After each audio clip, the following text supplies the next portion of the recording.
Welcome to Math Science History. Today, we are taking a closer look at one of the most bizarre, sincere, and strangely revealing science-adjacent demos from the Victorian era's endgame.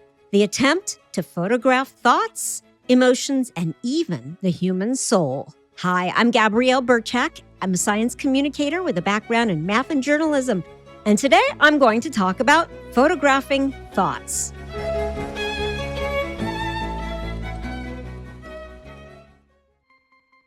Imagine this. A person sits perfectly still. A photographic plate is pressed to their forehead and wrapped in black paper so no light can reach it. They concentrate on a single image, a bottle, a bird, a face.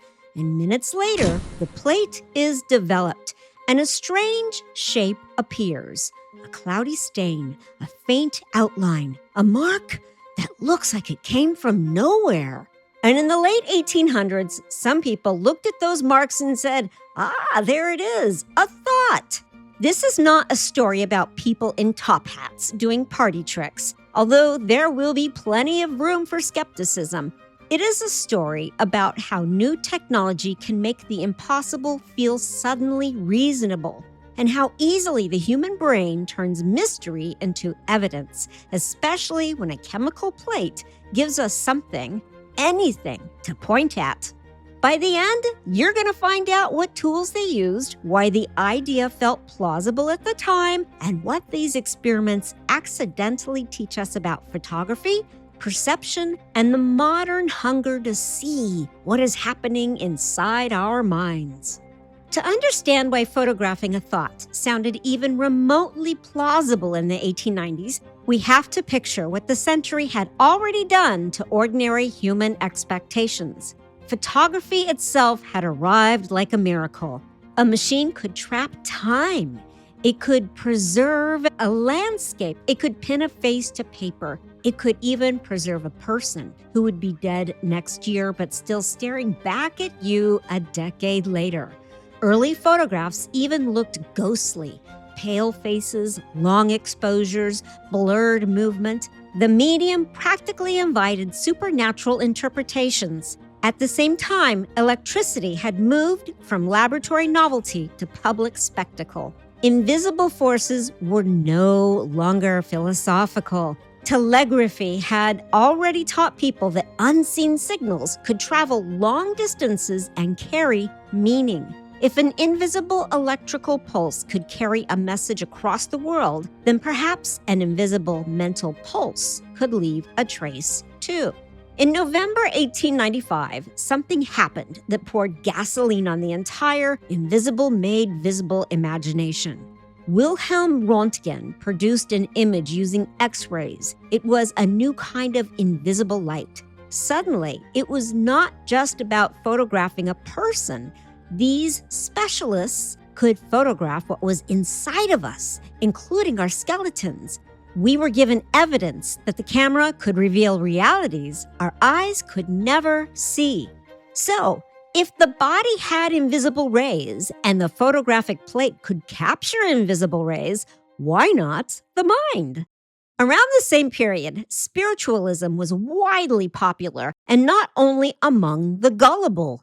Then, when we couple this with devices like telegraphs, telephones, and cameras, which were beginning to reveal hidden worlds of sound and light, it wasn't a big leap for many to imagine that photography could bridge the gap between the living and the dead.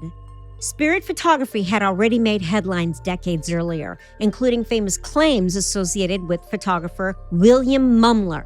Whether fraudulent or sincere, the cultural point is that many people wanted technology to confirm what grief and hope already wanted to believe. Unfortunately, some were fraudulent, and they recognized that manipulative techniques like double exposure, where one image is laid over another, could turn an ethereal image into either a ghost or a thought. Psychical research groups tried to apply experimental methods to a phenomena such as telepathy, apparitions, and communication with the dead. The Society for Psychical Research was founded in London in 1882, and photography became part of this larger attempt to document the unseen. So the late Victorian world was full of invisible forces that had started to look photographable. Thought photography did not arrive in a vacuum. It was part of a culture primed to accept strange images as proof. So here's the key idea that made photographing thoughts feel scientific to its supporters. They believed living organisms emitted an invisible radiation, sometimes described as vital fluid. This belief did not pop up out of anywhere or nowhere. It was tied to older theories like Mesmer's animal magnetism and later to the concept of odic forces developed by the natural philosopher Karl von Reichenbach in the mid-1800s. In this view, the body was not just meat and bone. The nervous system, electricity, magnetism, and life itself were connected by currents that might be invisible but still physical. And if the photographic plate was extremely sensitive enough to record light and detail beyond human vision, then maybe it could record these vital fluid emissions as well. In other words, they were trying to treat the soul as a measurable field, which brings us to one of the central characters in this story. In Paris, at the end of the 19th century, a French physician named Hippolyte Baraduc, and it's spelled Hippolyte, he claimed he could capture images of mental states and emotions directly onto photographic plates. Baraduc presented these images in a book published in 1896 titled L'Âme Humaine, which is often translated and discussed in English as The Human Soul. Baraduc called the resulting images psychocones, meaning images or traces of the soul. So what did this tool look like? Well, it wasn't a regular camera, at least not always. Baraduc often used photographic plates as direct receivers, treating the plate almost like a scientific sensor. In some cases, the plate was placed against a person's forehead. The logic was simple. Reduce the distance between the mind and the sensitive surface. He was not trying to take a crisp picture of a thought, like a photograph of a bottle floating above the skull. He claimed something different. He claimed the plate recorded the radiation of emotion and psyche, which might appear as abstract traces, clouds, bursts, or veils. One striking example discussed in modern scholarship involves a boy mourning a pet. Baraduc interpreted a cloud-like shape above the boy's head as a material trace of grief. And here is the detail that makes this fascinating. Even if it could be construed as nonsense, Baraduc's plates often looked like abstract art, and that mattered. Because if the soul is immaterial and mysterious, then a non-mimetic abstract mark can feel more believable than a neat little picture. According to historian Nicholas Petish, the abstract character of these traces helped them seem convincing to contemporary audiences precisely because the soul itself was considered abstract and difficult to represent. In other words, the weirdness was part of the persuasion. But Baraduc's story is not just a man was wrong. It's actually the story of someone using the era's newest credibility machine, photography, to create physical plates and prints that looked like evidence and invited interpretation as scientific proof, even when the marks could have been caused by ordinary chemicals or handling. If you have ever seen a blurry image online or watched people argue about what it really shows, you already understand this dynamic. We'll be right back after a quick word from my advertisers. I'm going to turn to the version that is closer to what we usually imagine when we say photographing thoughts. Louis Darget was a French professional soldier who developed an interest in spiritual photography. He tried to capture images of thoughts by pressing unexposed photographic plates to the foreheads of the sitters. At the same time, they attempted to transmit images from their minds onto the plates. That was the demo in its most dramatic form. First, they took an unexposed photographic plate. Then they prevented ordinary light from exposing it, often by wrapping it. Then they pressed it to the forehead. The subject would concentrate intensely on an image. The specialist then developed the plate, and then they would interpret whatever appears as the trace of thought. Darget's plates could look like stains, bursts, or vague forms. At this time, supporters might say the image is emerging through the vital fluid, the energetic substance linking mind to matter. And notably, skeptics would say that the specialist just made a chemical surface behave chemically. And this is the perfect pivot to the obvious question: what was actually happening on the plates? Even if we take the paranormal claims out, we still have a real phenomenon. Photographic materials can produce images without a camera and without a meaningful external scene. Several mundane mechanisms could create marks on an unexposed plate, including pressure and contact artifacts. When something is pressed against a sensitive surface, it can leave irregular patterns. Light leaks can also create marks. Wrapping it in black paper is a nice idea until we remember how easily tiny cracks of light can creep in, especially over time. Additionally, static electricity can fog film and create branching and lightning-like patterns.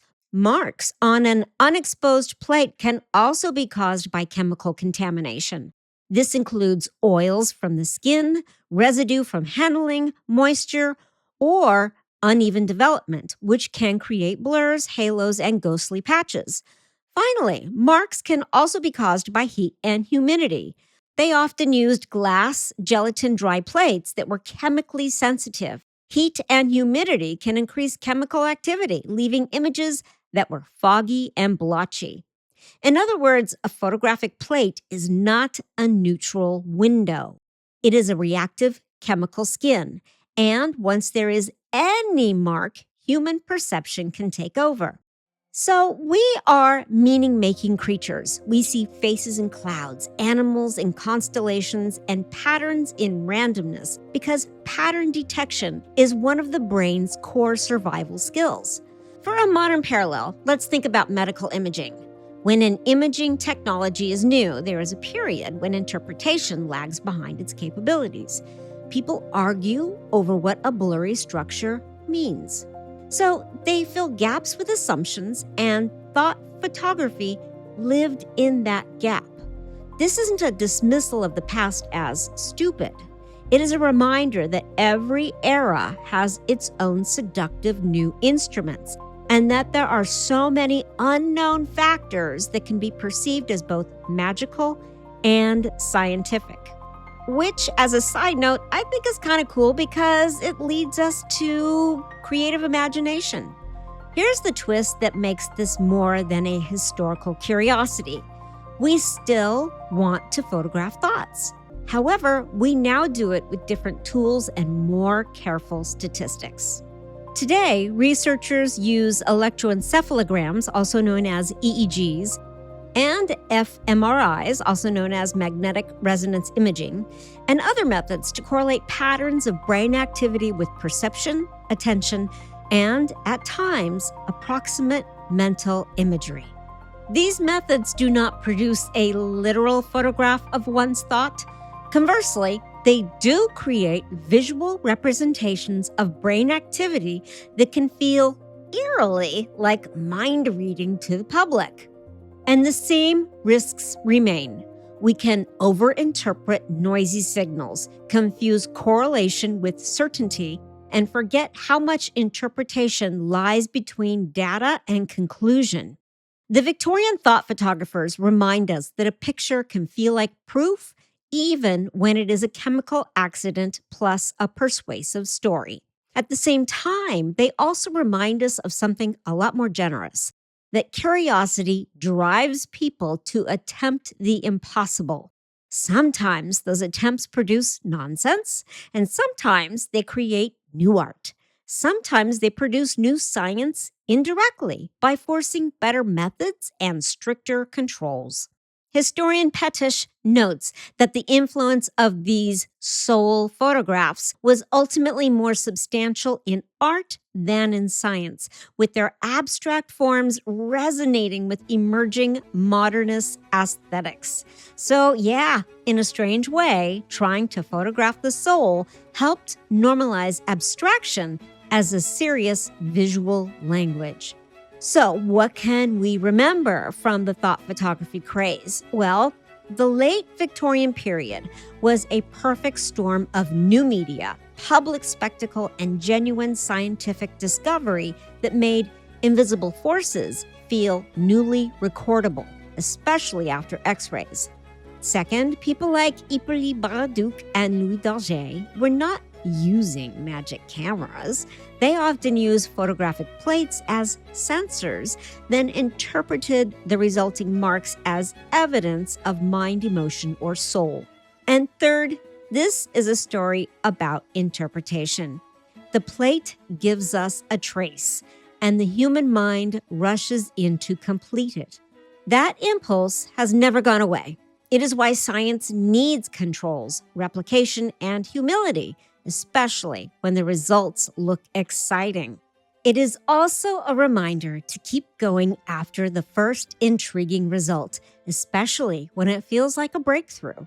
Science asks us to dig deeper, test simpler explanations first, and then ask whether the effect survives when we tighten the method, reduce the bias, and repeat the process under clearer conditions.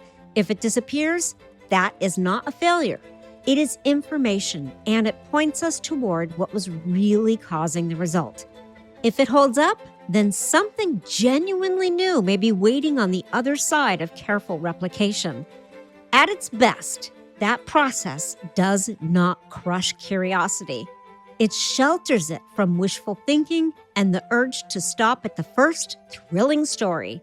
It lets wonder breathe, but it asks wonder to walk. It turns a spark into a lantern and then holds that light steady long enough to see what is actually there. In that steady light, imagination is not dismissed. It is science-based discipline, when explored deeper, becomes the beginning of knowledge. Thank you for listening to Math, Science, History, and until next time, Carpe Diem. Thank you for listening to Math, Science, History. If you want the next episode as soon as it drops, just tap follow in your podcast app. Math, Science, History is brought to you by caffeine. Delicious, delightful, life-supporting caffeine. If you'd like to support the show, you can find the coffee cup link in our show notes or at mathsciencehistory.com. Just click on that coffee cup. Your donations don't really go to coffee, but they really do help cover production costs. The MSH theme is public domain from the late, great music composer and professor, Dr. Lloyd Rogers. All other music is public domain from Pixabay. Until next time, Carpe Diem.